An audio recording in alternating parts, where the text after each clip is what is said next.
32 ticks following, so they are swallowing. Monkey is swallowing. Snake self swallowing. Next, a swallow 2 will fly and come and swallow. You're ever swallow in a hollow gallow, making a whole lot of halabaloo. Jale galu, we know say you chop the money some, so give me the loot. My name is Vangile Gantsho, and I am Igqirha ngesiXhosa. So Igqirha is a traditional or a spiritual healer trained in the Xhosa tradition.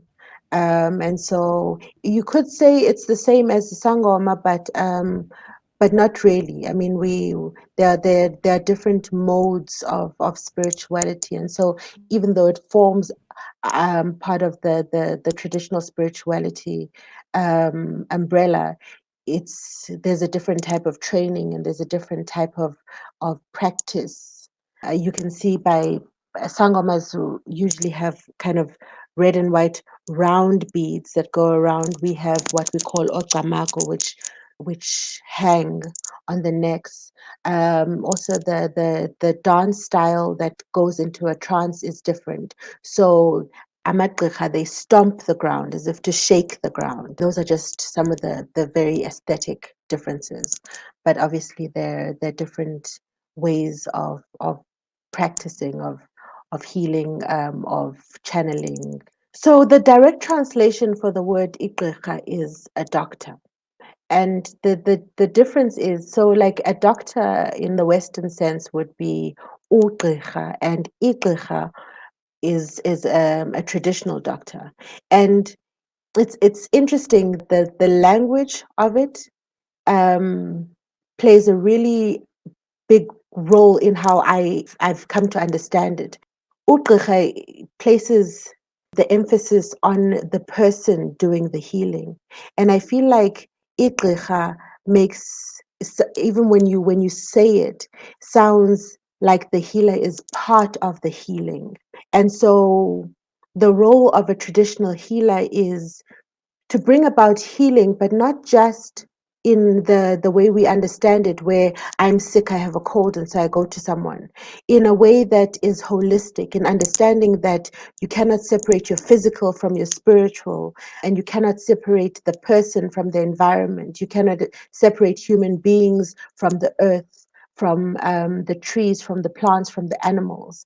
And so when we look at healing, how do we look at it holistically, understanding that we need to bring together the elements of the past and the present and the future. We also need to bring together the land and the air and the water and the body. And how do we then find harmony to then be well? And that's how we should be living.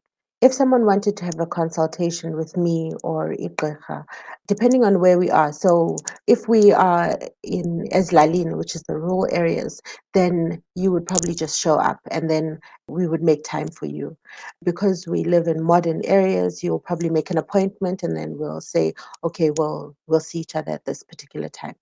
And then Igqirha needs to have a space in which you work and you consult, a space where you can put your medicines, your plants, your herbs, and someone will then come in. Some people consult in their rooms with their, like umkhawula wake, and it just depends on the space that you have actually. There are different ways to divine. You can do what is called ukvumisa. Ukvumisa, you would sit down and then we would create an atmosphere where we call upon the ancestors and we call upon upon the different energies that surround us, and we ask for guidance and clarity. And then we would tap into the spiritual realm to try and find out what is happening to you. That process could be done in a way where it's like you say something and then the person must respond siyavuma or siyaphosa, which means we agree or we don't agree. And so basically it's like a mapping. So you receive different messages and you're trying to figure out whether this message belongs to this particular person, and they guide you. So it's a back and forth. Other people consult by having conversations where the conversation itself will then guide how you then come to understanding what the illness is, and then what will be required to deal with the illness. And so some people use candles, and it would be associated with the butandazeli, which is a specific type of work, but some people mix the practices. And so because candles are able to guide us, you can have a conversation with someone where you're using the candles as traffic lights to guide you through the conversation, to then find out what is wrong and how to then advise. And I mean, the whole practice is an act of listening. You have to be called to become igqirha. A child would be known when they're still young that they have been spiritually chosen, and they would then undergo training. So there are two ways. The way it has always been done is that a child would be identified from a young age, and the child would then apprentice. So they would be able to carry on with school, but they would um, learn the medicines as they were growing. They would learn the ways of ubugqirha as they were growing up, and then when the time came, they would be initiated, and then they would be able to practice. But because we have been so far removed from our traditional spiritual practices, a lot of people find out when they're much older that, oh, so the reason why I've been experiencing such spiritual turmoil is because I have been spiritually misaligned. And so the realigning process would then take place, and that involves initiation, where you would then be taught how to conduct yourself, but then you would also be taught about the herbs and the plants, and how to channel, how to divine, how to practice. That teaching is ongoing, but the beginnings of the training would then allow you. It's much like going to university, in that there are levels that you have to go past. So ngesikhosa, we begin with, you would watch amalunge, where you get your first basic set of beads, and these kind of hold you together. And the second would be uvume ukufa, imvuma kufa, which is to agree to die. And that's when you then become, you then begin your actual initiation process. Ubotshwe intambo, and then uzawuqabaza. And then finally you receive imitiga and ichoba lakho. And at each stage is identified by the types of beads that you have. And so xa ubotshwa, your beads will just be tied at the end. As you progress, your beads get furs, and the more furs you get, the further along you are in your stage, until eventually you get your wild furs and you get ichoba. But you have to earn all of this. You don't just get it. To be spiritually misaligned is to be in spiritual turmoil. So uba ngaya ngapha uyaphazamiseka. Like you might be practicing Christianity, but something is just, it's not hitting the spot. It's not fulfilling you in a way that rings true. I'll use myself as an example. I was born into a very Christian family. We were actually raised Methodist, and as we grew older, my mother became a member of the Assemblies of God congregation. You could say I was religious, but I wasn't participatory. I was just kind of doing it out of obligation, like, as in, because that's what good girls are supposed to do. And as I grew up, I started asking questions. And so I would read the Bible, but I would be like, but hang on, where are the black people? Okay, but like, how does this speak to me? Why is, and I was always looking for myself in the Bible, and I wasn't finding myself. But as I got older, I also started to have this emptiness and this longing. And so it felt like perhaps if I was born again, then I would be fine, because also my mother is born again. So, and she says, if I'm born again, I'll be fine. And I would go to church, and I realized that my favorite part about church was always praise and worship. And I would never stay in a church where there wasn't great praise and worship. And as I went on, I also realized that my favorite part about praise and worship was when it felt like I was going into a trance, when it felt like I was living in the music. And I found that as I was growing up, that became more and more difficult to achieve. And I think my journey into poetry began as a way of um, trying to find a way to be possessed. I talk about living in the poem, and I remember the first time I performed a poem, and I felt it completely take over my whole body, where I completely blacked out, and I was gone. All there was the spirit and the poem, and I felt like I had touched and connected to the source of my poetry. And I think I spent a long time craving that, seeking that. And so my journey into poetry and my love for poetry became an obsession with seeking possession.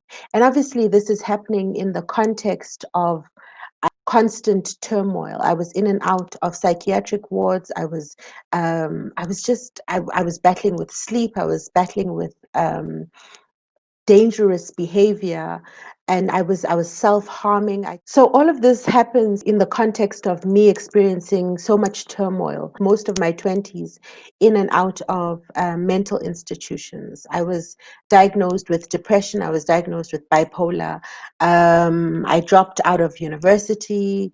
I was fighting with my family. I was in toxic relationships, until I got to a point where I zoned in on the poetry, and poetry kind of became my church, because I was able to tap into something. I was able to begin to listen to something that was trying to speak.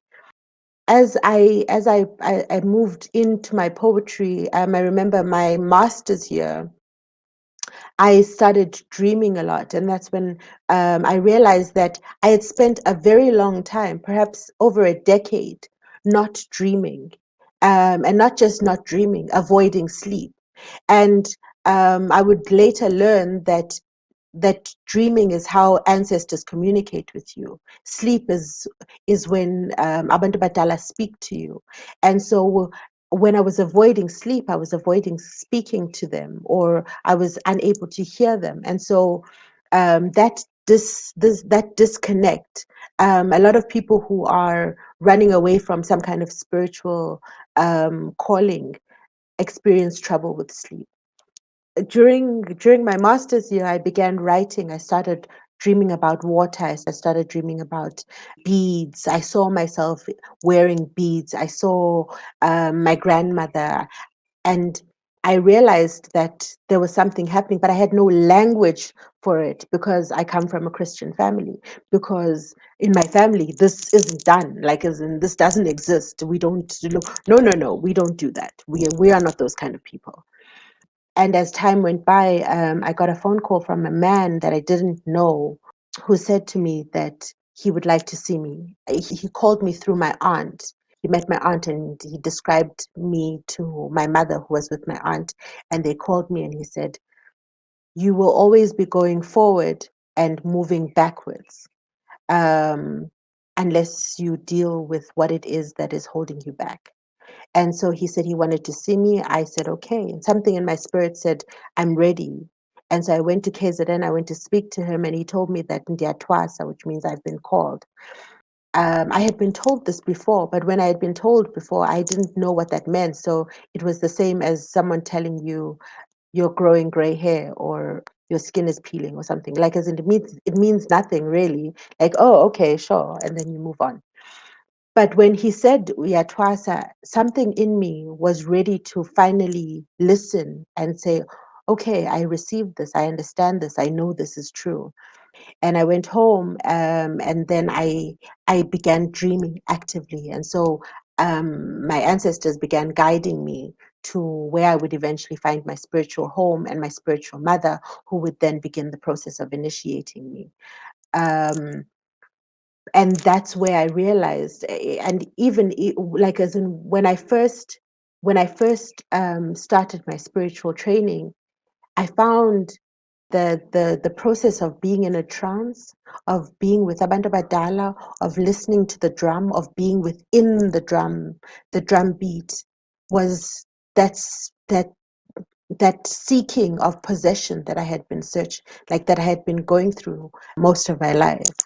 I know that possession has such negative connotations when you think about it in terms in relation to Christianity, because you assume that you're going to be possessed by evil spirits. But possession is more like surrender, where I become completely one with all that is around me. I'm as much air as I am body, and I get to touch like an ancient knowledge. And you realize that this body holds the spirit, not the other way around. That we are spirit first before we are flesh and blood. The most rewarding thing about being igqirha is being aligned to my purpose, to have found my why, to have touched my source, because I understand why I continue to breathe. I understand why all those years I tried to kill myself, or I was hugely depressed. I understand why I didn't stay there, why I didn't die, even though I tried. Why I am alive, why I am breathing.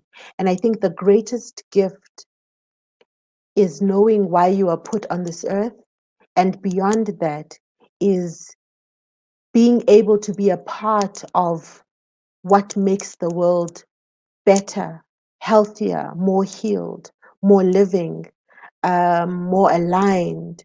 And so if I can, when I'm chosen to touch somebody else's journey, and to be a part of someone else's journey, or to be a part of someone else's healing, it's such an incredible gift, because you don't you don't put on a light without it. I mean, when you sprinkle glitter, you can't sprinkle glitter without getting some of it on yourself. And that's what healing is like. You can't work with other people and heal them and not heal yourself. You cannot touch, um, like you. I mean, it's such an incredible gift. It's such an incredible gift to be connected to your source, to understand your why, to know why you have been put on this earth, and to be able to live it. I can't think of anything more rewarding. Okay, so every family must have a spiritual child, because our ancestors have always known, our people have always known that we cannot outsource spiritual well-being. And so the spiritual child in every family would be the child who then becomes the link between the living and those who have passed, um, and who then allows for a way to communicate, but also to how do we rectify things that have been wrong? How do we allow for healing to take place? How do we fix things? How do we open pathways? How do we connect the past, the present, and the future? Um, and then human beings cannot exist outside the environment. We cannot exist outside animals, outside plants. And when we use plants, we don't, it's not as clinical as a capsule and swallowing it. We speak to the spirit of the plant, and we ask that it enters the spirit of the sick, and so that there may be healing. Um, so I'm saying a number of things, and hopefully this will come together to explain that spirituality is so vast and so much more than an individual person. And at the heart of our sickness is that we have been disconnected from who we are, and we have become singular and nuclear, and we believe that we can live alone. and to be disconnected from your ancestors, to be disconnected from the plants, to be disconnected from the land, dispossessed from the land, to be disconnected from the water. This is all what feeds the sickness. And so there are those of us who the practice of traditional spirituality, whether you are initiated as a healer or whether you practice it as a belief system, is to understand that the return to the source is the return to nature, and the return like to a state of harmony that is beyond just the individual. And to be initiated in this is to understand that there are very specific ways sometimes that you can facilitate this movement towards the return. Traditional African spirituality is vast and belongs to everyone and is not limited. I think it has different dialects depending on where you are, perhaps. But even these dialects are connected in so many ways. I mean, I was in Cote d'Ivoire, in Abidjan, and I noticed that they had the similar red and white beads as the Ndawe people have, and I mean the Ndawe way of initiation has. And when you look at African history particularly, you know that migration, we have always been nomadic people. And so the Bantu people, for example, who I'm part of, come from Central Africa and West and Central Africa. And so it's no surprise that there are those connections. And our ancestors are not as simple as our blood ancestors or our immediate ancestors.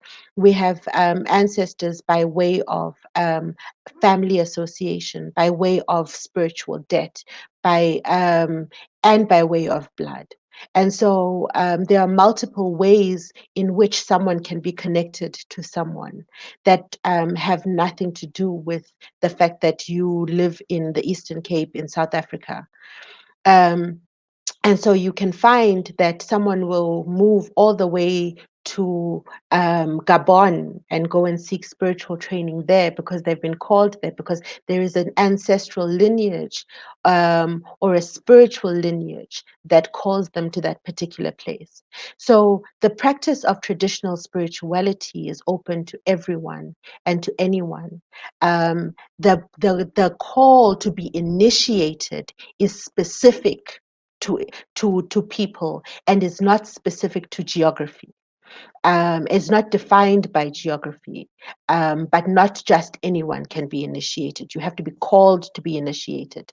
But the belief as a spiritual practice of spirituality is vast, has many dialects, and is open to anyone. Because at the heart of it is this pursuit of harmony and being able to live in a cosmology that understands that we are not separated, not just from each other, but from the world we live in.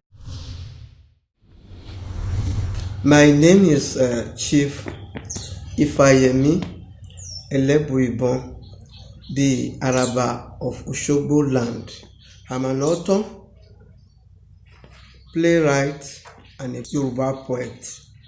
I'm a dramatist, also herbalist diviner, known as Babalawo.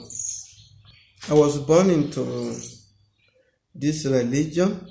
My father, Ba Akinrinde Akanbi Elebuibon, is an hunter.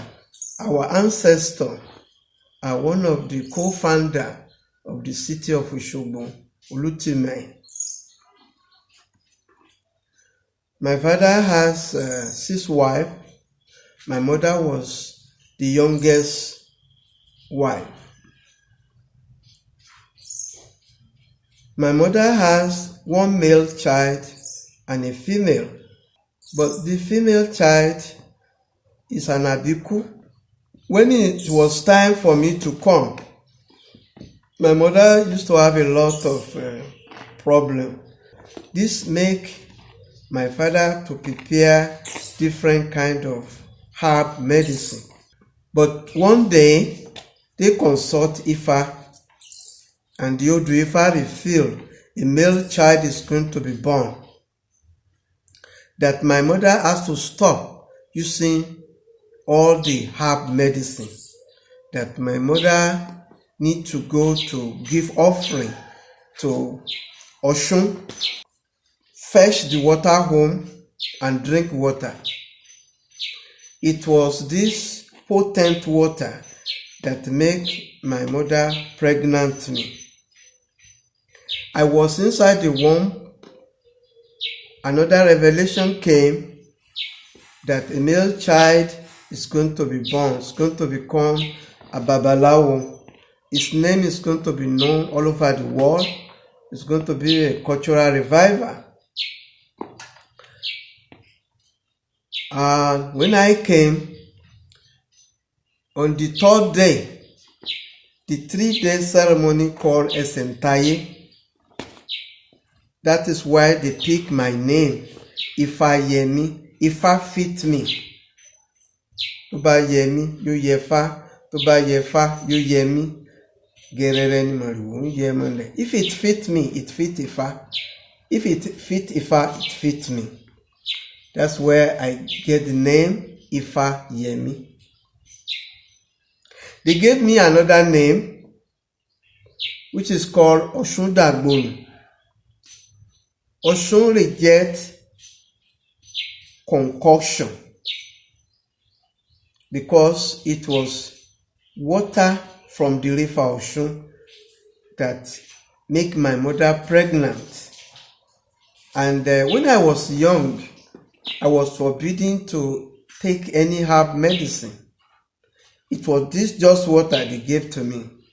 When I have a fever, my mother has to pray, say the praise song of Oshun, take this, because we have a pot inside my mother's room where she used to fetch this water, rub my body, give it to me to drink. She put me at her back. In a few minutes, like 5 minutes, I became healed. Then I started to play again. This is how I was treated to the potent water of Oshun for about 20 years. It was when I entered the Ifa Grove, Igbodu, when I have to make my own Ikin Ifa, that they say Oshun had handed me over to Ifa. So I was allowed to use medicine if I like. So I always use water as a cure. Each time I have a problem, I have to pray to the water and I drink it. And it used to help me. This is how my father started to teach me the art and practice of Ifa at the age of 4.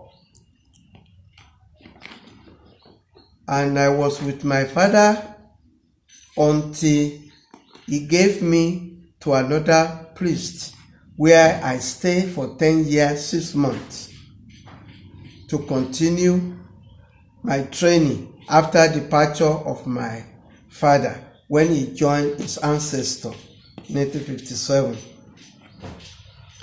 I was among young Ifa practitioners that used to recite poetry, Iyere Ifa. Each time that the Ulibaya collect information for his book, he used to send me to some other village, collect information for him. He come to me. This inspired me. This is how I was able to write book. Just to imitate him, use all the information I used to give out, use it for myself. That's how I started to write my books. And I used to write play. When I take a look at our society, I see that a lot of people did not have knowledge of their own culture. They prefer to read a Bible to take a sample from Quran. All this gave me an inspiration to take a look into how we can educate our society to let them know the real culture about Orisha which they have.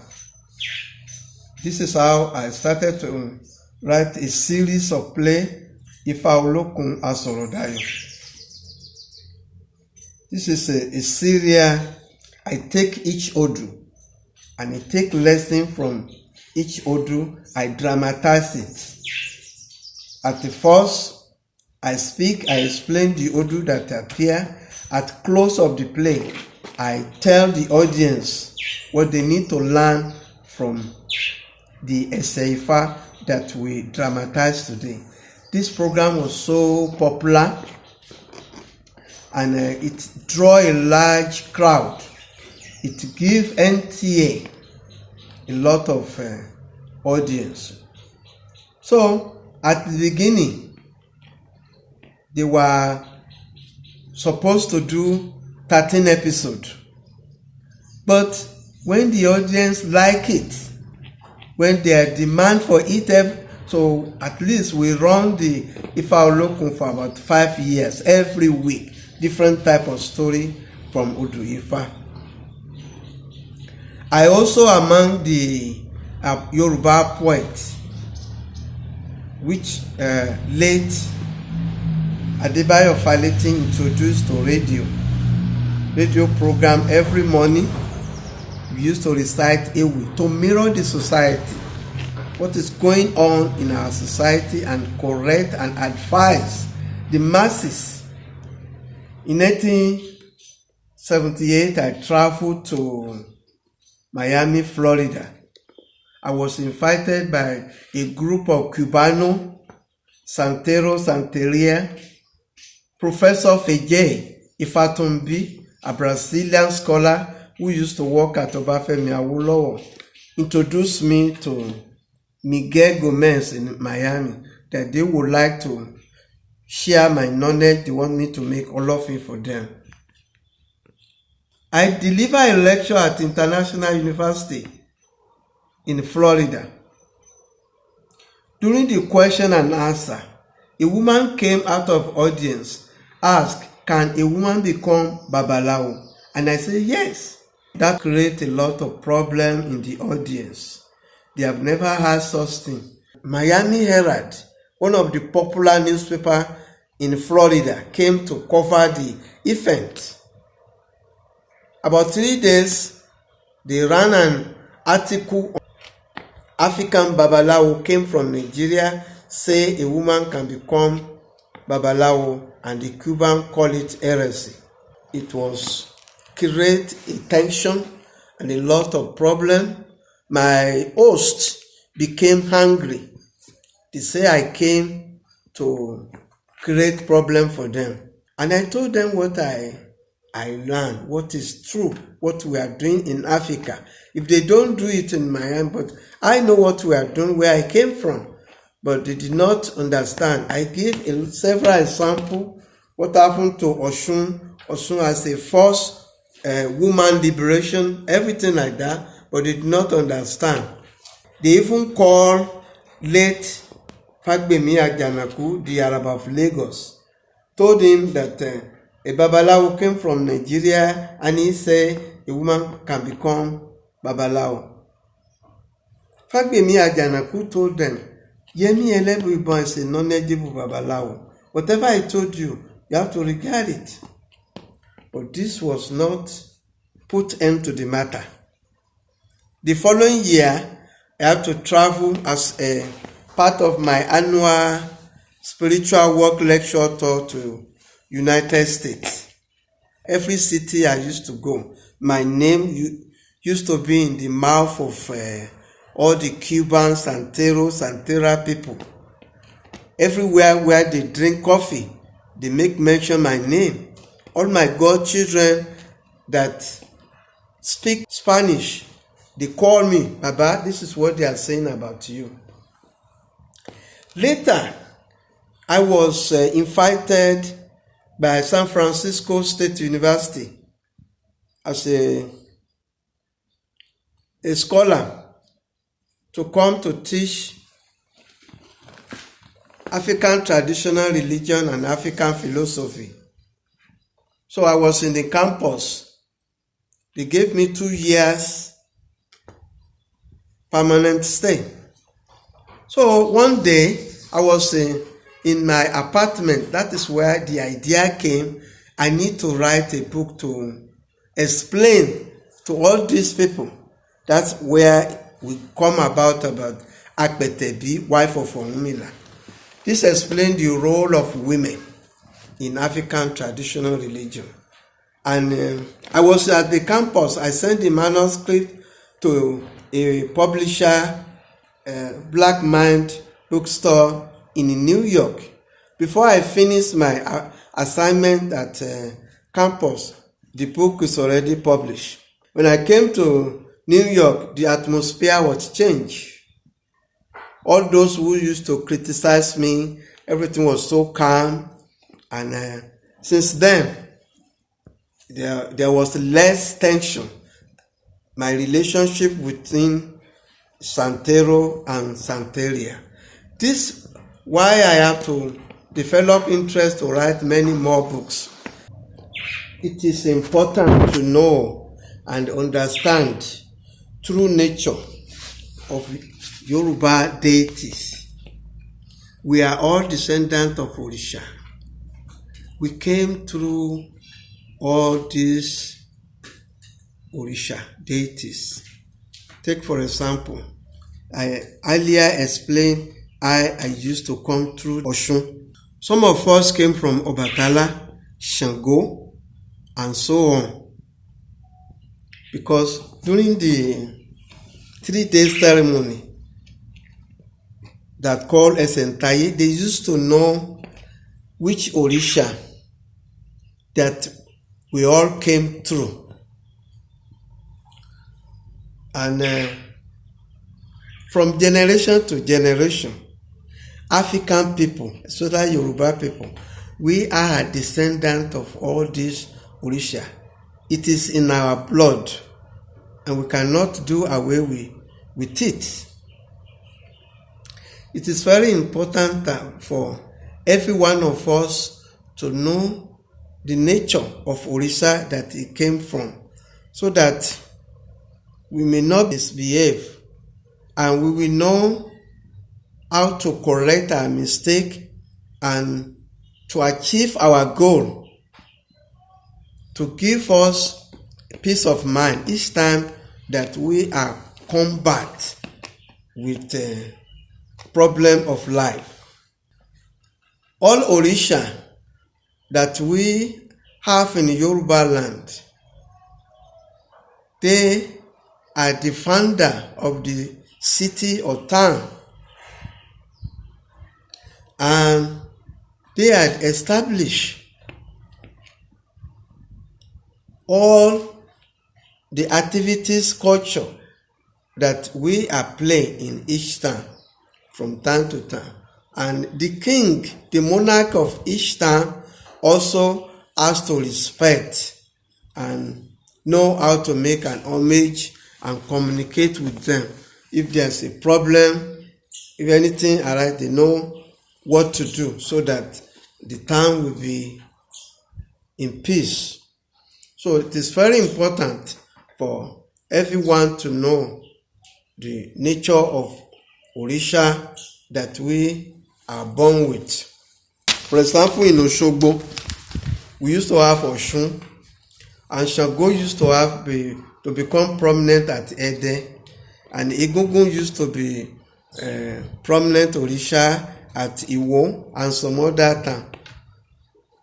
There's no town that has Egungun and Obatala, but each town has their own prominent one that they protect the town and they give maximum protection to all individuals, and you must respect them.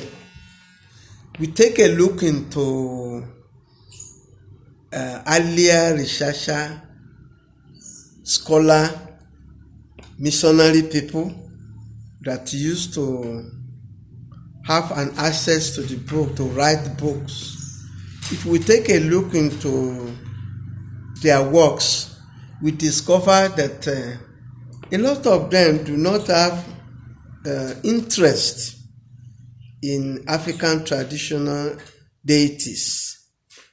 The way they used to describe Orisha and our culture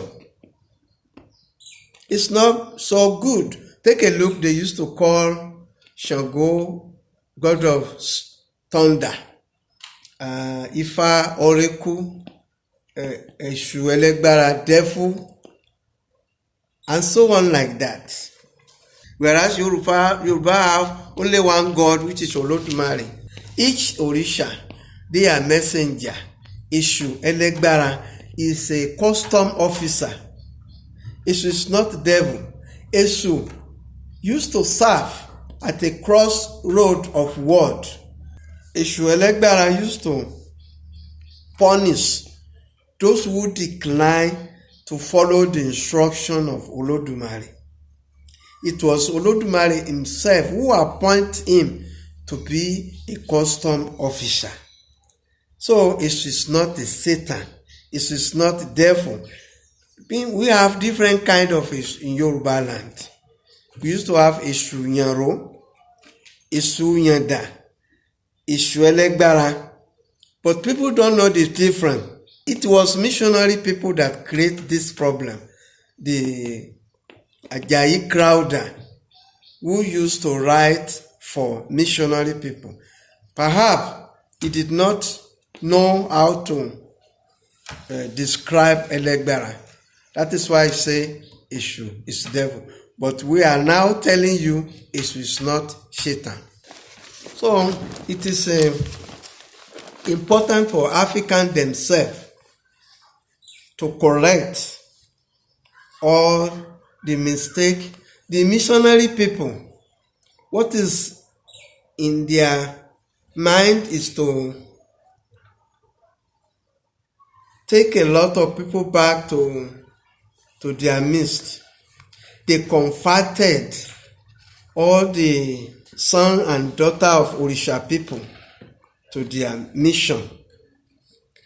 So they do not want us to know the real, the authentic information about our Orisha. All what they are interested is to convert people to come to the missionary. That is what is going on. That is why it is important for Africans themselves to research and they bring out authentic information to disseminate it so that we know the true African history about our Orisha. It is important to have books, different books on the deity, because it serves a purpose of information. I did a program of Obatala in press, 1 hour program, during my visit to the United States. I did it as a researcher into book of Obatala that I used to write in those days.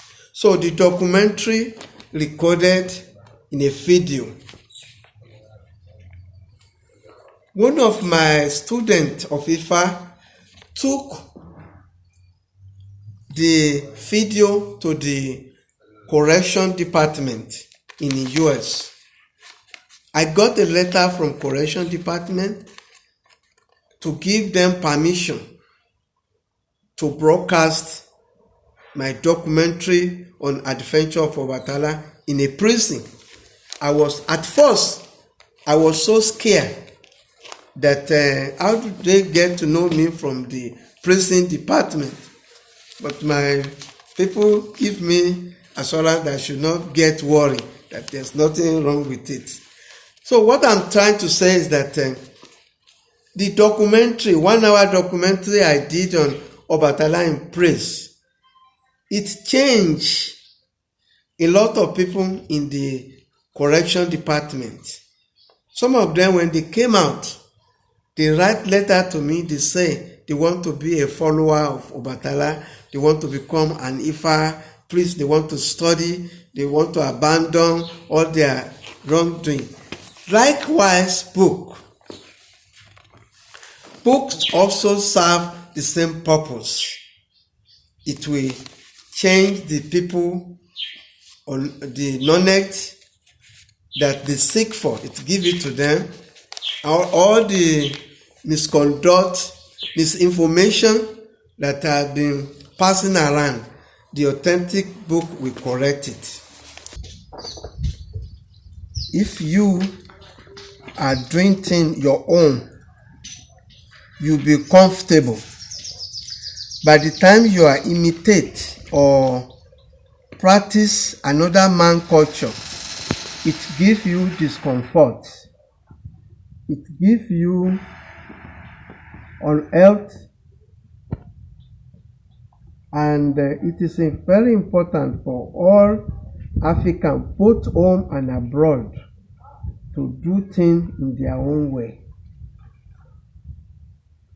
to eat their own food, speak their own language, wear their own attire, do everything according to their own culture. This will make us comfortable. Each time that we are practice or speak another man's language and practice another man's culture, it used to create havoc. African nation can only have a cultural identity by practice their own culture, by use everything that is their own instead of imitation. So it is very important. This is the only thing that gives us a survivor and a very good cultural identity. It is the human being, that people that discriminate among one or the other for their own selfish interest. It's one of the what Yoruba call taboo, Ewo. But this Western culture, Western religion, they adopt discrimination. Whereas if African traditional religion is not accommodate, perhaps maybe Christian may not have been survived, and likewise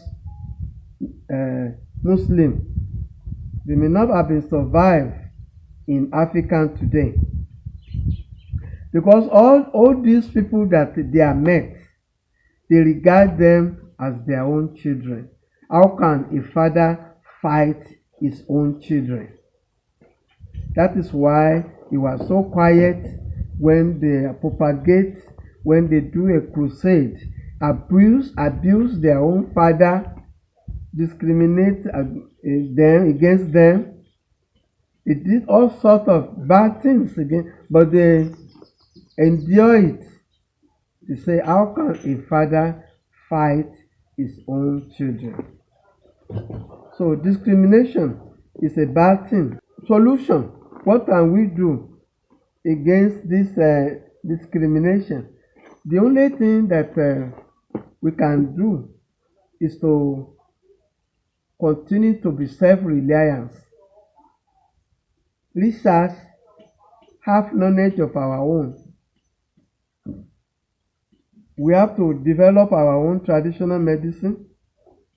We have to develop our own traditional religion, so that we don't depend on the Western Orthodox medicine.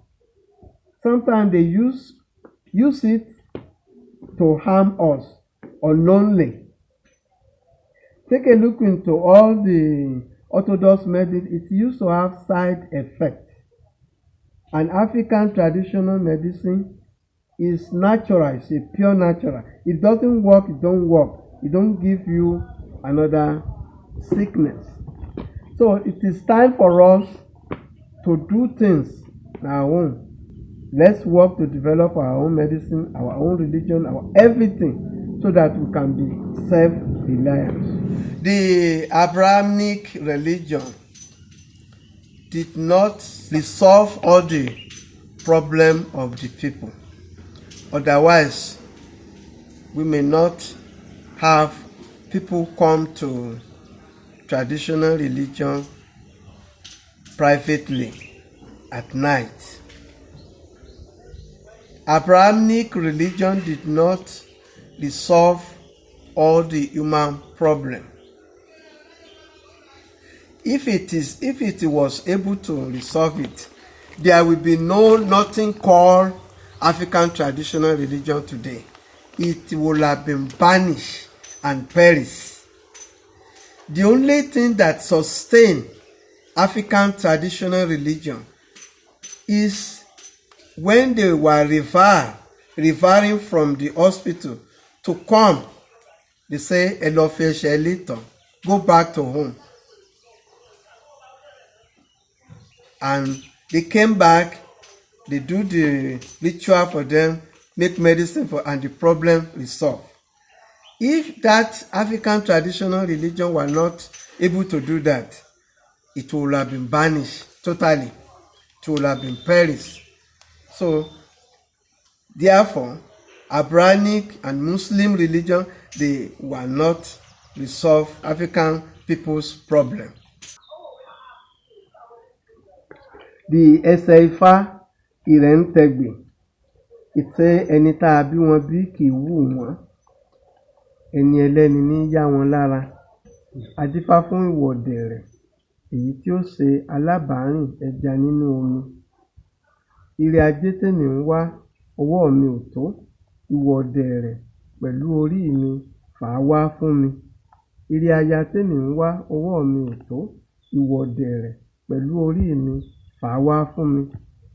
So this Ifa from Irentegi say that we need to cherish our own culture, our everything, instead of look over to other people's culture and heritage. That's only way to achieve our goal in terms of blessing of money, all the goodness that we about to have. It is to concentrate on that. So we need to do our own thing. Instead of don't look to other people, look inside within yourself. And effectively, they are out to the reckoning for La Liga. Win effectively the end of Rafa Benitez's stand. He had all kinds of problems. Benzema.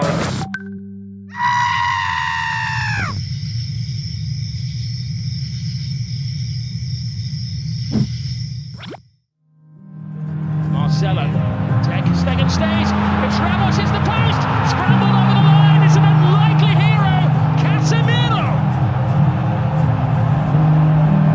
Marcelo, Ter Stegen stays, it's Ramos hits the post.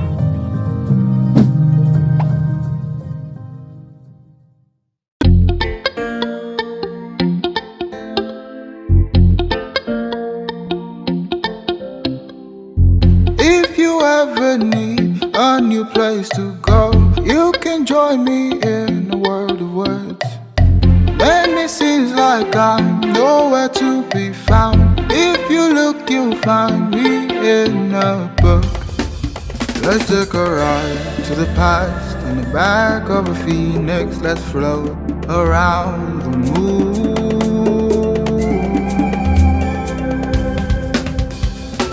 You'll never be alone, now you know where to look.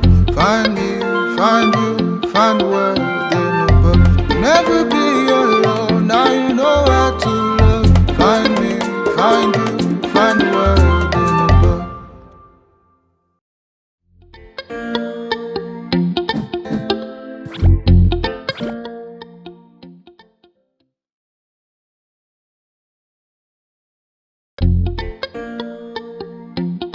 We don't just think of ourselves as a bank. We think of ourselves as corporate citizens with responsibility for growing the economy Reading and education is a key part of it. But equally important is having access to reading materials at home. A lot of the intervention we've done throughout this COVID is to ensure that people can safely navigate the uncertainties of the COVID crisis and come out of it ready for, to live again. Let's take a ride to the past on the back of a phoenix. Let's float around the moon. The dreams that we have are limited by what we have directly interacted with. What reading does is it makes it possible for you to begin to live in worlds that don't yet exist. One read creates a discipline of reading. One read puts me on a timeline. It gives me an important book and I have an opportunity to read it and to collaborate. It's almost like having someone who does your book selection for you.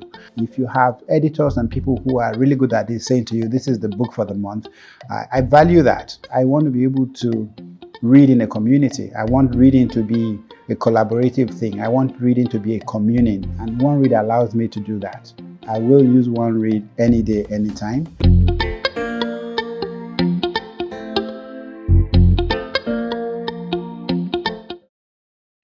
Stranger's Guide is not a typical American travel magazine. Our mission is to dive deep into a single location, commissioning work from great writers and photographers, famous individuals, as well as up-and-coming new voices. This year, we decided to go to Lagos. And we are proud of the volume we produced, with original work from some of Nigeria's best writers and photographers, working with luminaries like Wale Soyinka, Molara Wood, and Femi Kuti.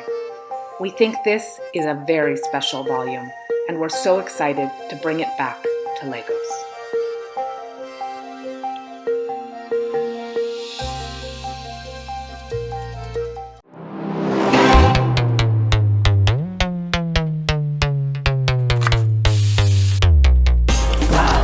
Sticky, spicy, sweet.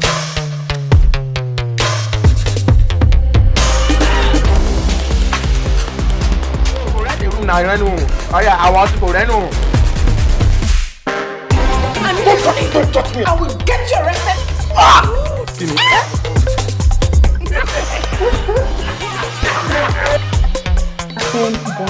Very, very easy.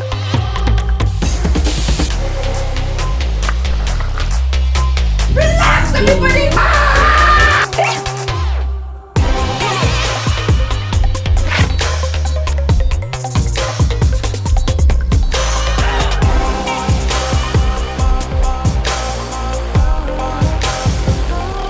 He shot you!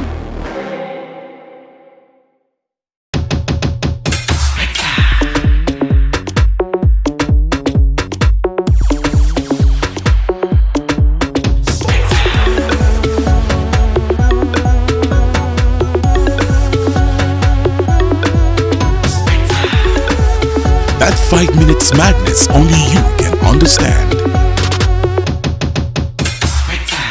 Visit myspectre.com to get your Spectre experience. Spectre, loans in 5 minutes.